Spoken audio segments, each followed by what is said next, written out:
من كتاب وخفق قلبي شوقا إلى رمضان للكاتبة سوزان مصطفى بخيت. الأداء الصوتي سامر يونس. الفصل 27. ليلة القدر حين تكتب الأقدار.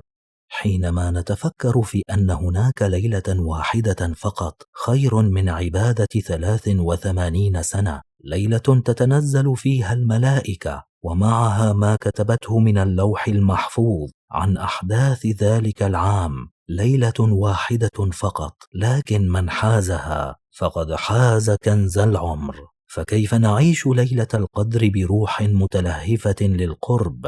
وكيف ننتظرها بقلوب خاشعة وأرواح تائقة لنور الله؟ الاستعداد لاستقبال ليلة القدر. كانت مسك تعد الأيام والليالي في ترقب، وكأنها تنتظر ضيفا عزيزا، وكلما انقضى يوم من رمضان زاد خفقان قلبها وتلهف روحها شوقا. وحين أقبلت ليلة 19 من رمضان، آخر ليلة فردية قبل دخول العشر، سجدت شكرا لله أن بلغها هذه الأيام المباركات، ثم أسرعت تجهز ركنها الخاص في البيت، ذلك المكان الذي انتقته بعناية ليكون زاويتها للعبادة والمناجاة. نظفته، عطرته، فرشت فيه سجادتها التي غسلتها خصيصا لهذه الليالي العظيمة، ثم أخرجت ملابس صلاتها المخصصة للعشر الأواخر، عطرتها وأحضرت سواكها الجديد ومصحفها ووضعتهما في ركنهما الخاص.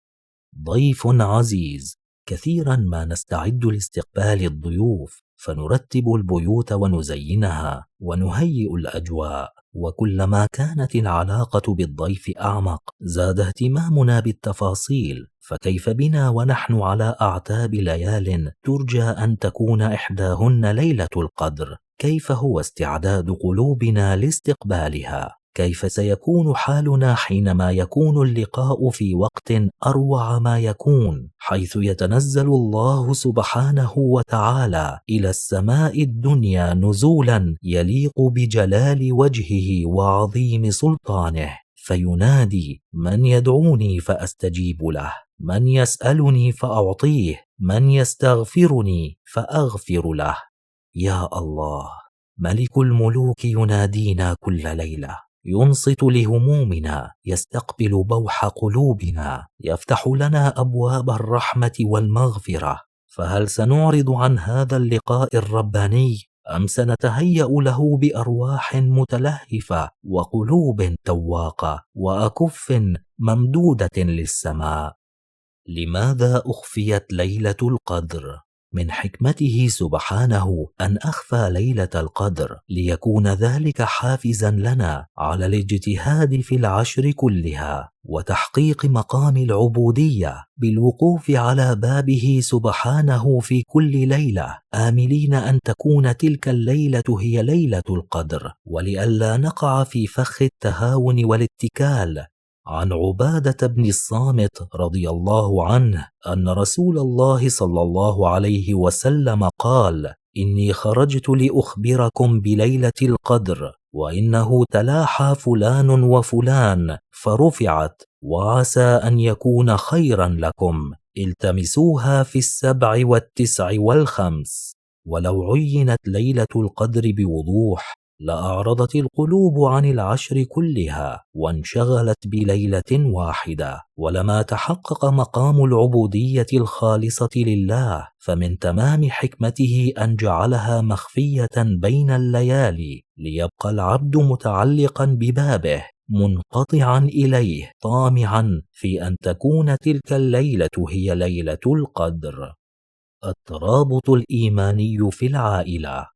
ومن جميل هذه الليلة أن بركاتها لا تقتصر على الفرد وحده، بل تمتد لتشمل الأهل جميعا. فعن أم المؤمنين عائشة رضي الله عنها: كان النبي صلى الله عليه وسلم إذا دخل العشر شد مئزره وأحيا ليله وأيقظ أهله، وهذا يعكس لنا روح العائلة والترابط الإيماني فيما بينها، حيث يحرص الزوجان على إيقاظ بعضهما، ويتعاون الأبوان على إيقاظ الأبناء، ليكون البيت كله في عبادة تحت نفحات الرحمة والمغفرة. قال رسول الله صلى الله عليه وسلم: رحم الله رجلا قام من الليل فصلى ثم أيقظ امرأته فصلت، فإن أبت نضح في وجهها الماء. ورحم الله امرأة قامت من الليل فصلت ثم أيقظت زوجها فصلى، فإن أبى نضحت في وجهه الماء.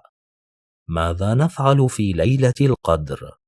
عن عائشة رضي الله عنها قالت: قلت يا رسول الله، أرأيت إن وافقت ليلة القدر ما أقول فيها؟ قال: قولي: اللهم إنك عفو تحب العفو فاعف عني.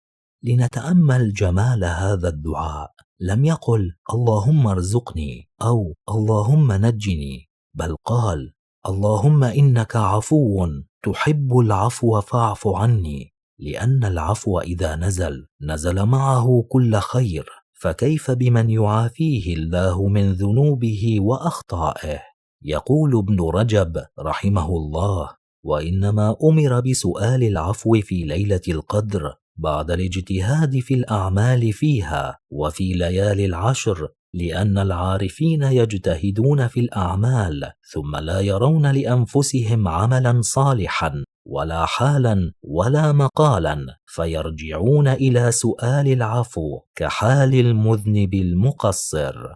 ومن كان له عذر يمنعه من القيام فإن الله واسع الفضل، فقد قال الشيخ عبد العزيز الطريفي: من عجز عن قيام العشر لعذر بين وصلى العشاء والفجر جماعة حصل على أجر قيام العشر وإدراك ليلة القدر. صح هذا عن ابن المسيب وغيره، وفضل الله واسع.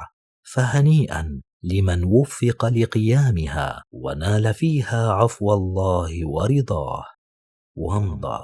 ليلة القدر هي هدية وفرصة العمر التي قد لا تتكرر، وهي اللحظة التي تغفر فيها الذنوب وتعتق فيها الرقاب، فمن منا يفرط في كنز كهذا؟ ومن منا ينام عنها وهو يعلم أنها خير من 1000 شهر؟